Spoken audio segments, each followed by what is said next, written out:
Ayam tidak ayamnya ini. Mungkin dia. Nah, Halo, assalamualaikum warahmatullahi wabarakatuh. Halo guys, kembali lagi bersama saya Rinaldi Samarua.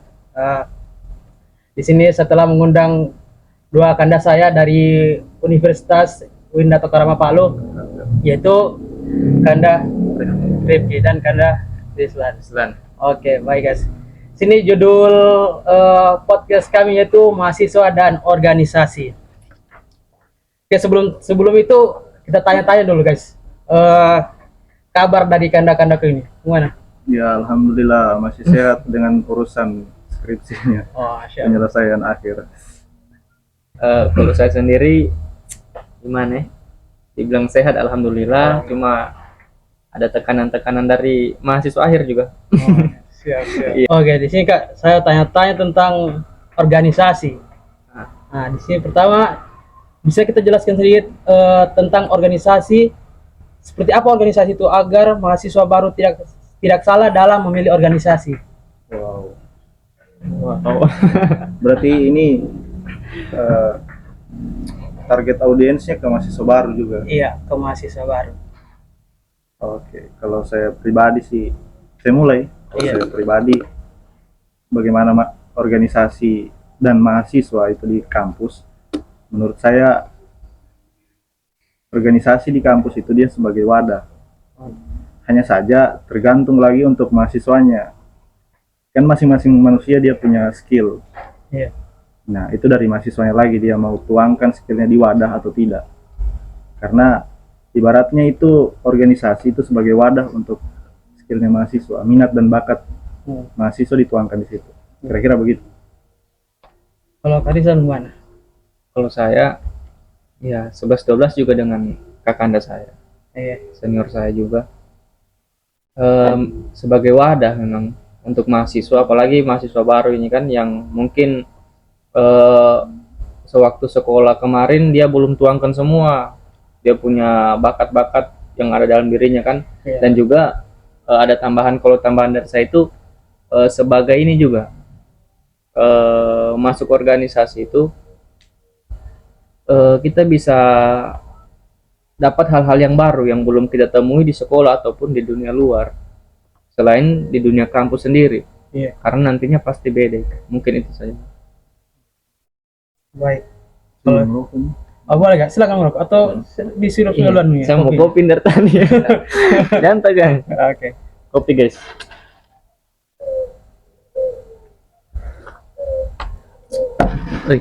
Kalau orang Palu bilang narasa.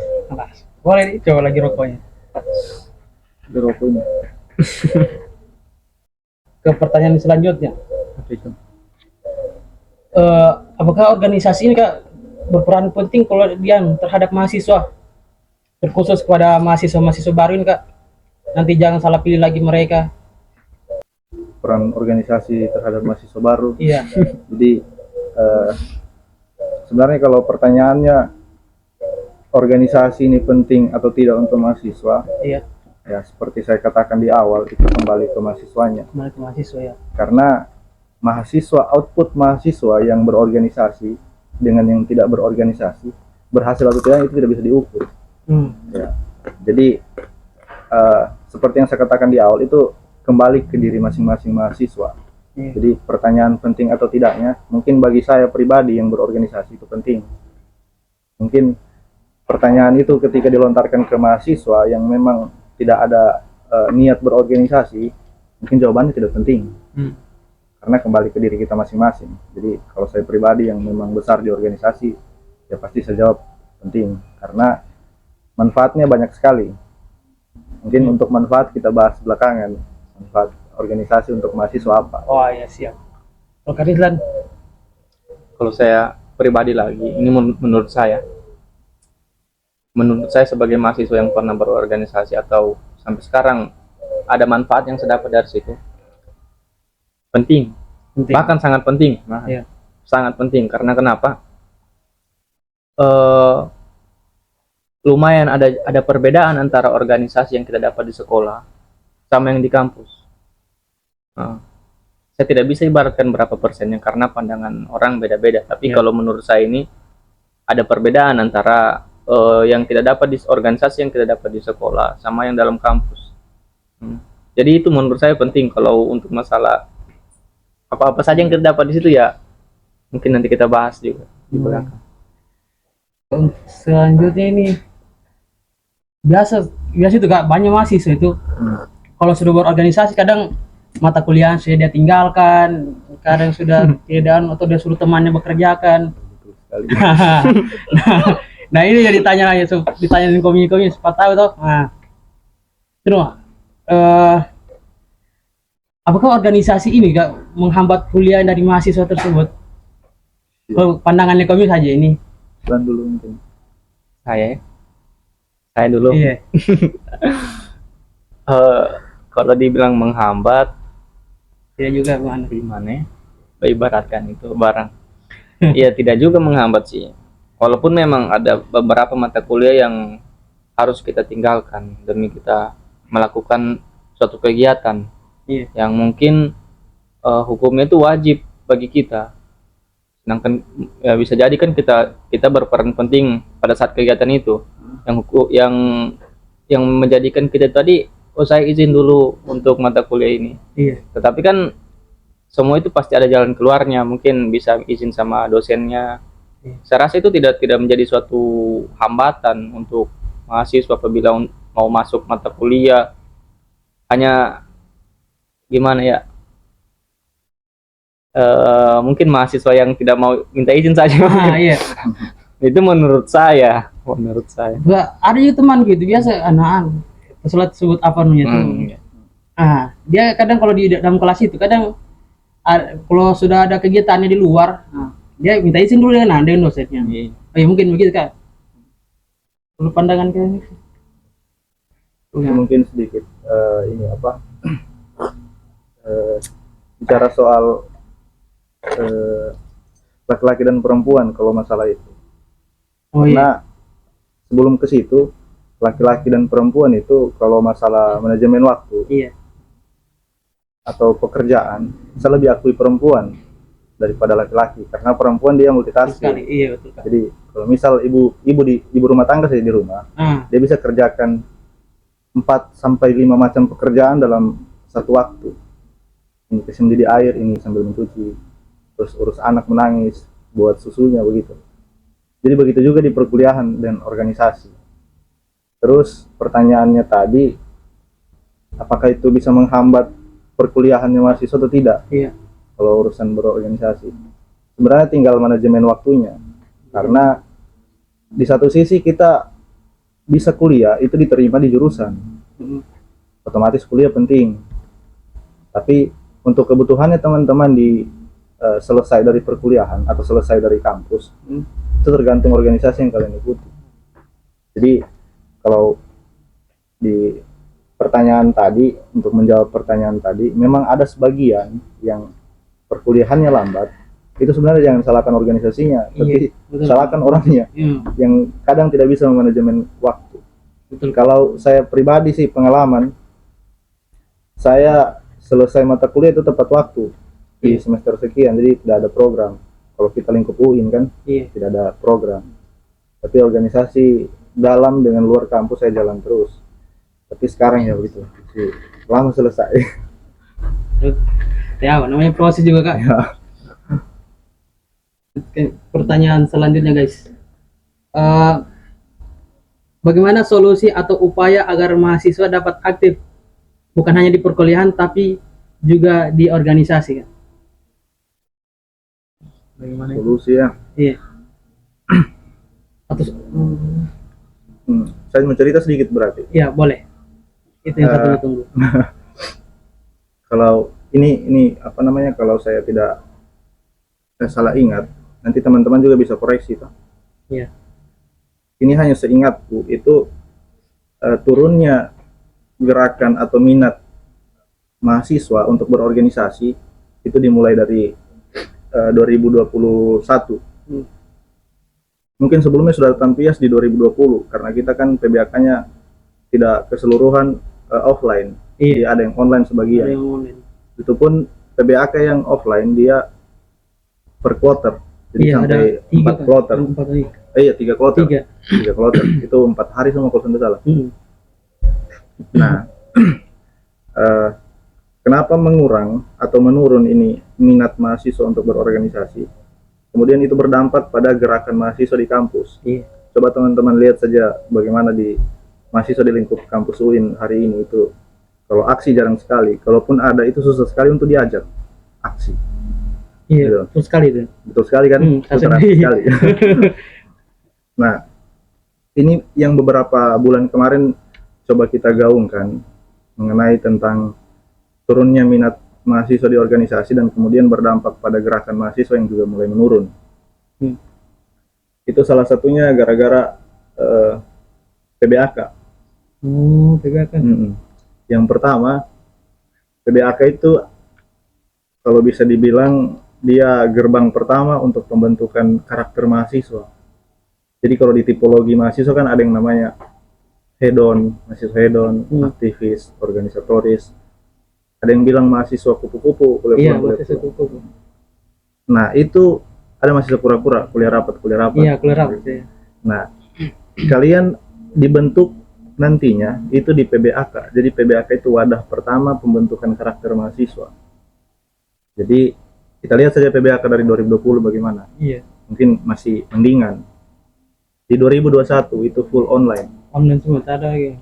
2022 kalau saya tidak salah PBAK-nya di kampus 2. Oh iya, iya, kampus 2. itu sudah mulai mendingan sedikit. Nah, 2023 PBAK yang kemarin kita lihat saja bagaimana.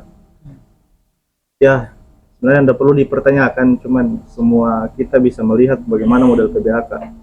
Nah, gerbang kedua pembentukan karakter, semisal di PBAK tadi tidak berhasil, itu ada namanya PMF. Oh, pengenalan mahasiswa fakultas. Iya. Atau penerimaan atau pengenalan mahasiswa fakultas. Jadi karakternya mereka ketika gagal kita bentuk di PBAK, bisa kita bentuk di situ. Kemudian gerbang ketiga ada yang namanya PMJ, pengenalan mahasiswa jurusan. Penerimaan mahasiswa jurusan. Kemudian ada di luar dari situ yang lebih urgent menurut kita, ada juga di perkaderan UKM. Oh iya.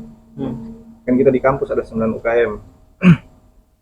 Nah, di tahun 2022 itu minat untuk berorganisasi, mahasiswa untuk berorganisasi itu kurang sekali.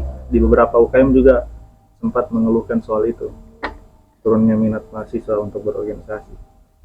Kemudian selanjutnya, alasan selanjutnya selain PBAK tadi sebagai gerbang pertama, juga ini mayoritasnya perempuan di kampus.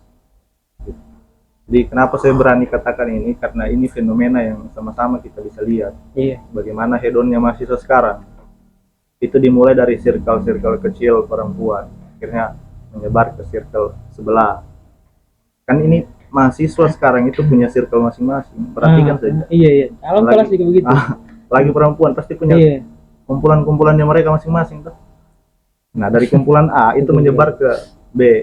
Hari ini misalnya A pakai fashion yang modis toh. Circle B perhatikan, jadi tidak mau kalah. Besoknya tutup lagi, tindis lagi circle A. Sampai merebah di seluruh mahasiswa, akhirnya mati gerakan. Mungkin itu faktor kecil, tapi kalau dibiarkan berdampak besar. Saya kira begitu kalau saya. Kalau pandangannya tadi bagaimana? Solusi untuk mahasiswa agar berorganisasi ya? Iya. Agar supaya aktif di perkuliahan juga, di organisasi juga. Iya. Saya tidak mau juga bapaksa orang Palu. Tidak mau juga saya bapaksa mahasiswa itu supaya berorganisasi, karena itu kan keinginan masing-masing. Masing-masing. Cuma kalau boleh organisasi lah. Salah satunya tuh solusinya tuh bisa banyak gitu. Nonton nanti channel ini, mungkin ini bisa mengajak kalian minat masuk organisasi. Kemudian yang kedua itu ya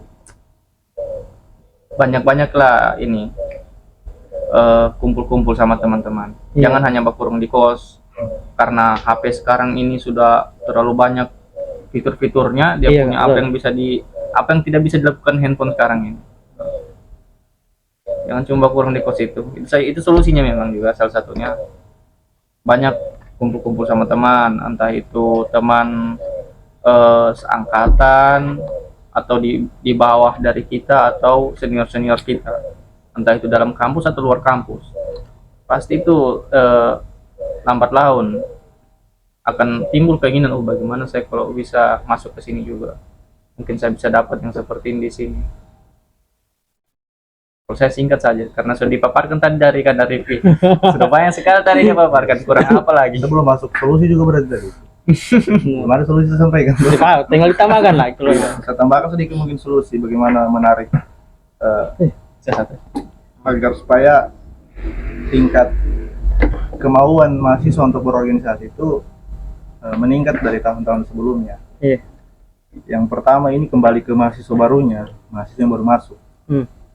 Jadi mahasiswa baru masuk itu setidaknya tahu organisasi apa yang dia pilih. Jadi minimal organisasi yang sesuai dengan dia punya bakat, yang mampu menampung minat dan bakatnya. Karena organisasi kan fungsinya antara lain itu juga salah satunya, mampu menampung minat dan bakat, terus aspirasi dan sebagainya lah. Jadi yang pertama untuk mahasiswa baru, dia harus tahu dulu, kenali dulu dirinya sendiri, minat dan bakatnya ada di mana, basicnya ada di mana, baru pilih UKM mana yang cocok atau organisasi mana yang cocok supaya dia betah juga di dalam. Terus yang kedua, kembali ke organisasinya lagi, hal apa yang dia tawarkan untuk mahasiswa baru. Jadi itu buat organisasinya semenarik mungkin agar supaya mahasiswa baru mampu atau mau masuk organisasi tersebut. Kira-kira begitulah solusi.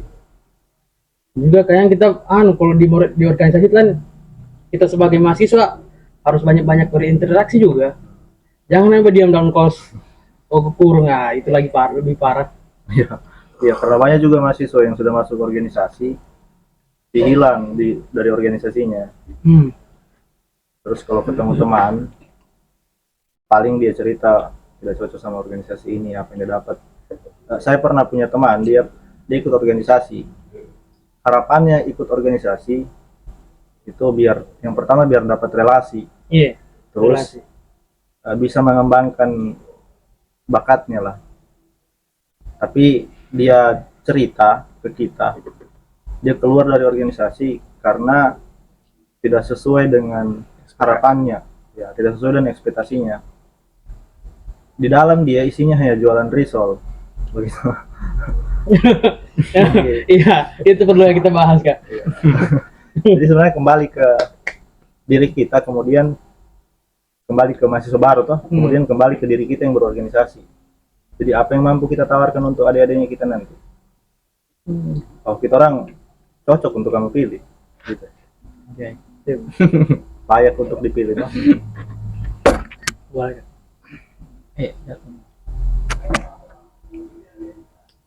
Adik biasa kan saya kemarin pernah dia juga jadi anggota himpunan mahasiswa jurusan. Biasa banyak teman itu di setiap kegiatan pasti dorong jarang aktif gitu sudah. Yang awalnya aktif, lama kelamaan sudah aktif. Banyak sekali lupa. Nah ini saya tanya lagi, kan biasa kan orang itu pandangan mahasiswa baru tuh bahwa organisasi ini bagus sekali, mana pas lama kelamaan orang rasakan sekarang coba jual begini nih. Itu apa itu? Ada biasa temanku biasa gitu kita bagus-bagusin awalnya, lama kelamaan disuruh jual, disuruh sudah bazar. Gimana pandangan itu begitu? Coba kami jelaskan supaya untuk mahasiswa baru jangan salah paham lagi dengan yang namanya bazar ini. Iya, agak sensitif memang.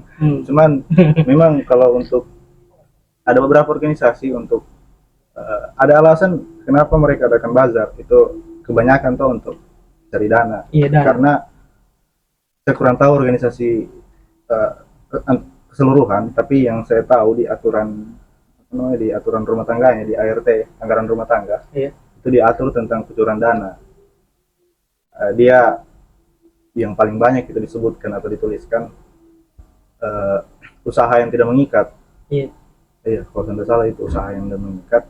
Kemudian eh, yang halal, bagaimana ini redaksinya, usaha yang tidak mengikat, kemudian halal. Halal, oh iya. Jadi itu saja. Jadi jualan bazar itu termasuk, hanya saja ketika jualan bazarnya seminggu sekali, ya itu mungkin lain. Karena kebanyakan organisasi buat bazar itu ketika ada kegiatan untuk cari-cari anggaran, cari dana untuk kegiatan. Kalau seminggu sekali soal lain itu Kak, bukan lagi. Kalau seminggu sekali ya kayaknya memang buka anu ya, buka apa namanya, buka usaha. Oke, saya betul. Positive thinking sih dulu. Kalau Emang lucu yang pembahasan di sini. kalau mengenai apa ya, bazar itu kan saya lalu kan di himpunan juga. Iya. Saya di himpunan itu salah satu pengurus inti di situ. Iya. Itu merupakan salah satu teknisi eh, yang harus mengisi kekosongan yang kurang dalam suatu himpunan itu.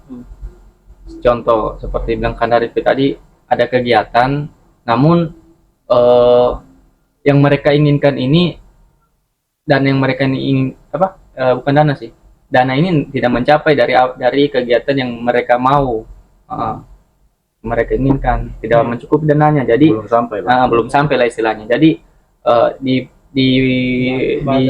belum dicarilah bagaimana caranya supaya uang ini bisa sampai ke situ. Oh iya, bisa gitu ya. Dan salah satu cara yang paling mudah atau yang paling sering dilakukan oleh mahasiswa itu yaitu melakukan bazar, jual-jual. Tapi kalau seperti dibilang tadi, Ya dibilang satu minggu sekali. Tiap minggu itu tergantung dari Kasus lain itu.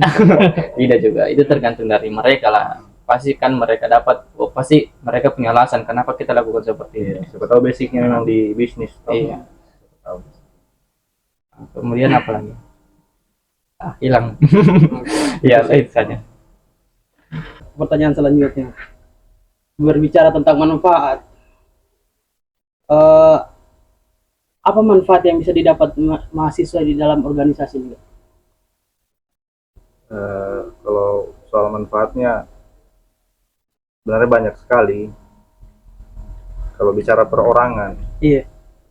nah ini kan salah satu kalau kita belajar logika, di logika itu ada beberapa masalah di logika yang sampai hari ini memang kenapa harus ada logika dan kenapa penting dipelajari.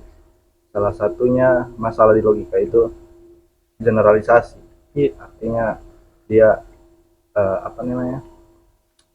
dia rangkum semua yang tadinya berbeda, dia generalkan semua, dia generalkan bahwa itu sama. Kayak contoh perempuan anggap laki-laki semua sama, itu namanya generalisasi.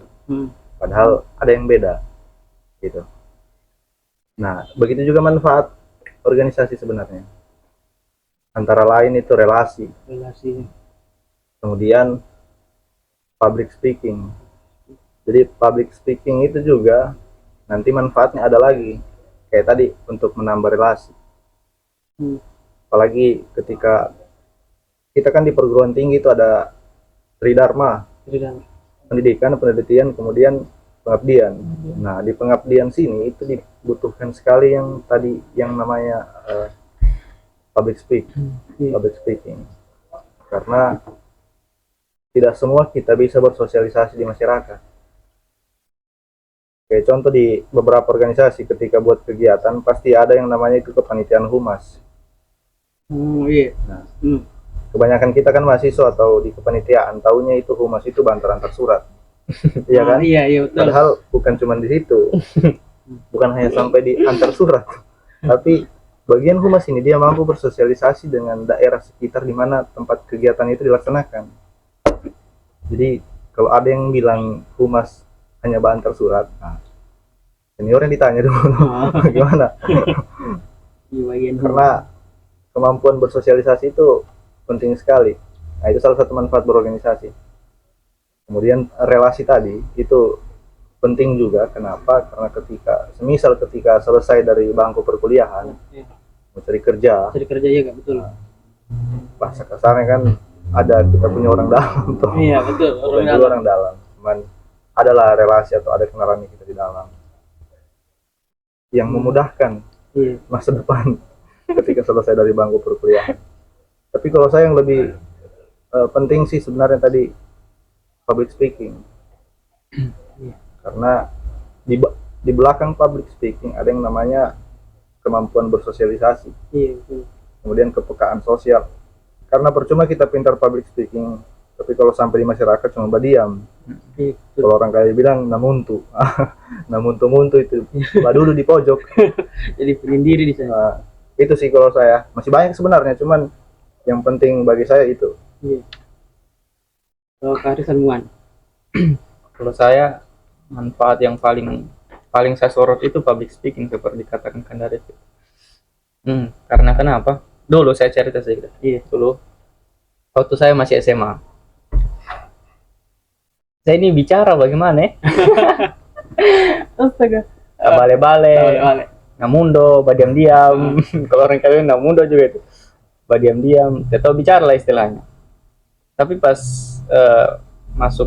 awal masuk kuliah, kenal dengan organisasi, bergelut dalam organisasi, lambat laun tabawa lah di situ. Kemudian ikut-ikut perkumpulan, entah sama teman organisasi, teman kampus atau teman luar, bisa lah dilatih sedikit tuh public speaking kita.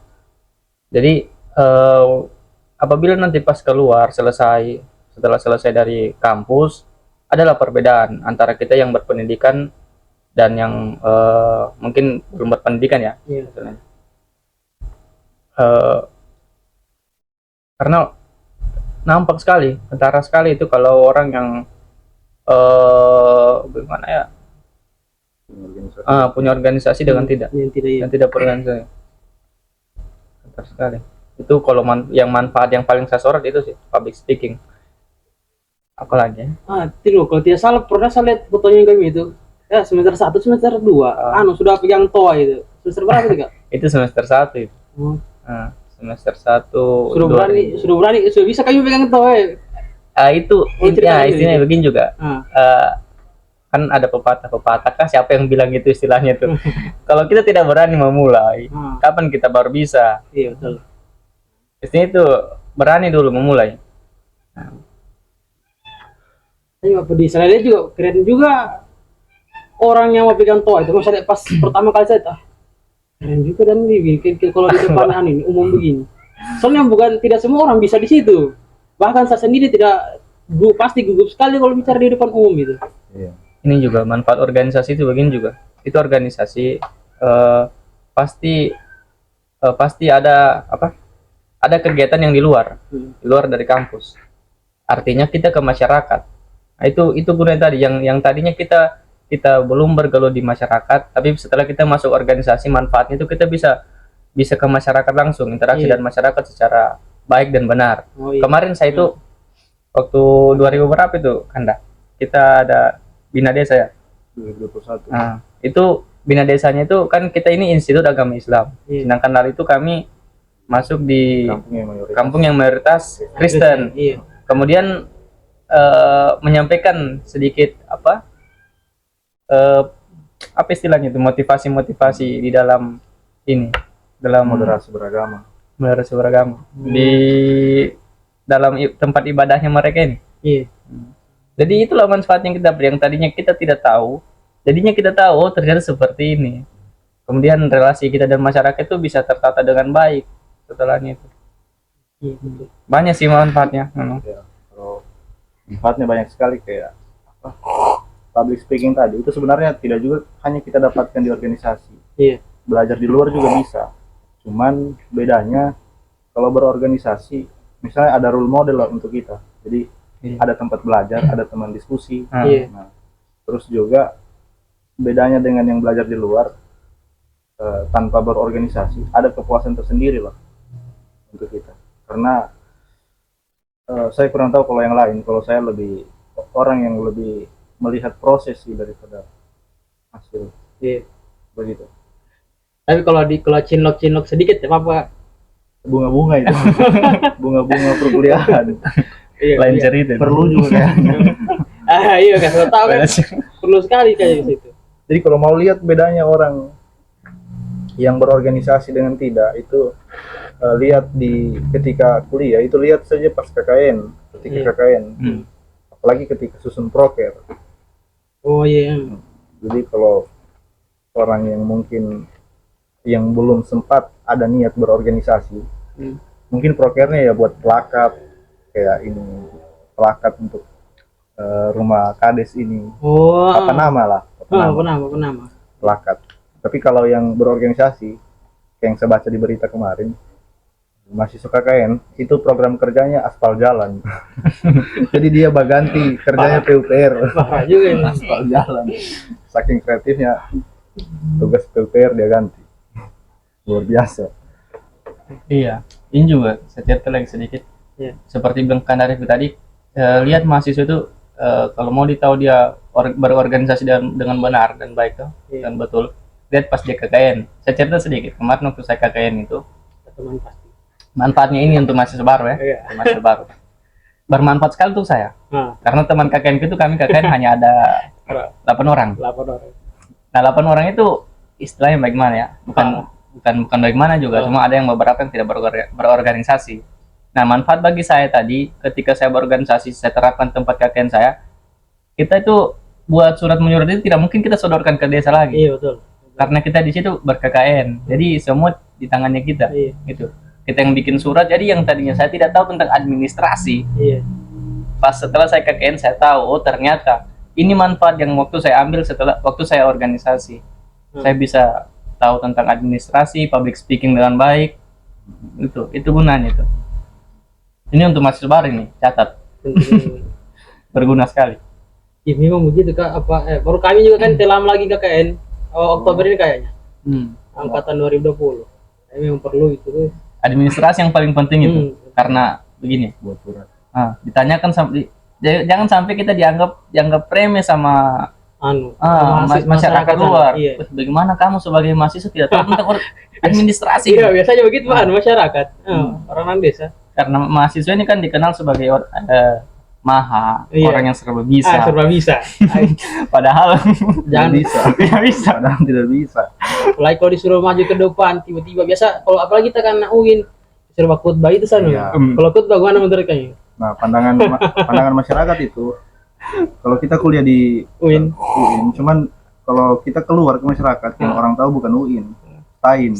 Nah, orang tua tidak mau tahu kau jurusan tadris matematika, tadris bahasa Inggris. Intinya Yang penting kau kuliah di STAIN, Islam. kau bisa berkhutbah, Nah, itu. kau pintar mengaji, itu. Jadi dituntut betul. Sekali. Jangan pernah nanti pasti disuruh. Setelah sudah bergetar kaki itu nih. Itu yang susah. Keberanian. Oke. Sebelum kita tutup pembahasan ini, ada mungkin pesan dan untuk mahasiswa baru. Pesan untuk mahasiswa seperti mereka ada gabung di salah satu organisasi di kampus UIN atau Karamapalu atau kampus-kampus lainnya yang nonton nanti ini.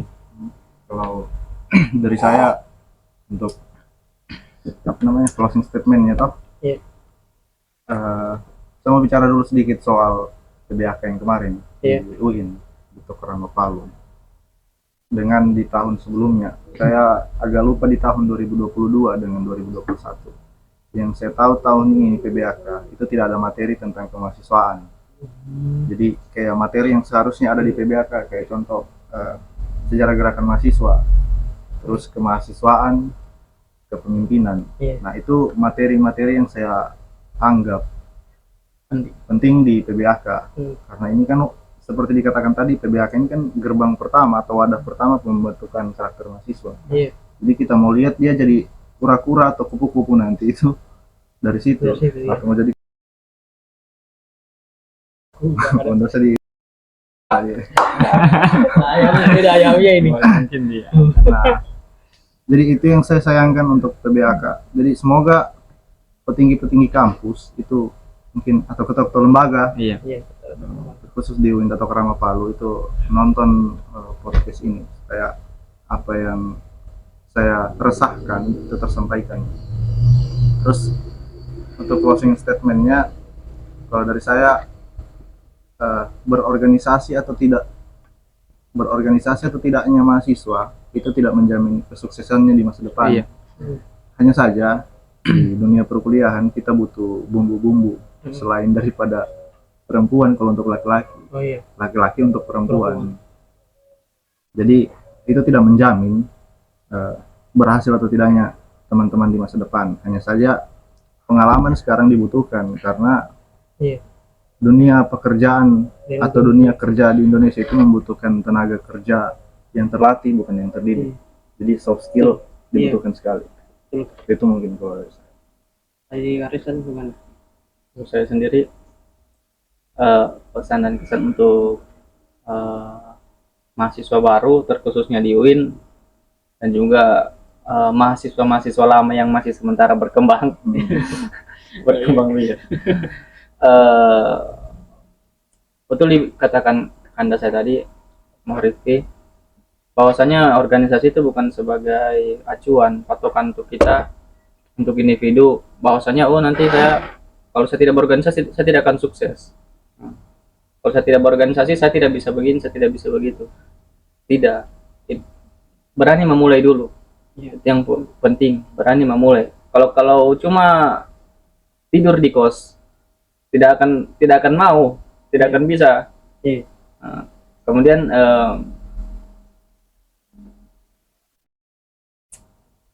terharu saya ini. Apa ya pesannya? Itu saja barangkali. Saya rasa sudah jelas tadi sampaikan ke Narif itu. Oh iya, siap. Organisasi itu tidak menjadi acuan penting untuk orang sukses.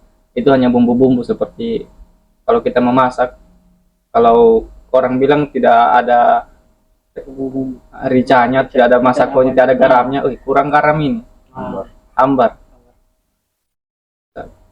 Jadi kayak kuliah tanpa program itu tidak ada Nah, tidak ada enak. rasanya. Minimal berprogram lah tuh. Minimal semester 12 lah dulu. Karena kampus kasih waktu 7 tahun 7 tahun. 14 semester, pergunakan itu. siap. Tidak bercanda itu. Ini sama tahu. Iya. Tanpa mahasiswa akhir itu kayak tidak enak juga dia kan. Semester berapa sekarang? Semester 8 semua selesai. Iya. Ada semester di atasnya, tidak ada lagi. Kayak hubungan dia Tidak langsung. Terlalu enak. bicara solid kampus sebelah biasa begitu sudah. Kampus sebelah kita bahas. Yang sebelah mana ini? Oke, boleh Kak? Oke. Baik, terima kasih kepada teman-teman. Itu saja dari kami, dari Kak Rifki dan Kak Rislan, pembahasan tentang mahasiswa dan organisasi. Kami harap teman-teman dapat memahami dan jangan salah paham dari kata-kata kami. Apabila ada kata-kata kami yang salah atau bagaimana menyakiti hati, cukup dipahami saja. Baik, sekian kami ucapkan. Assalamualaikum warahmatullahi wabarakatuh. Waalaikumsalam.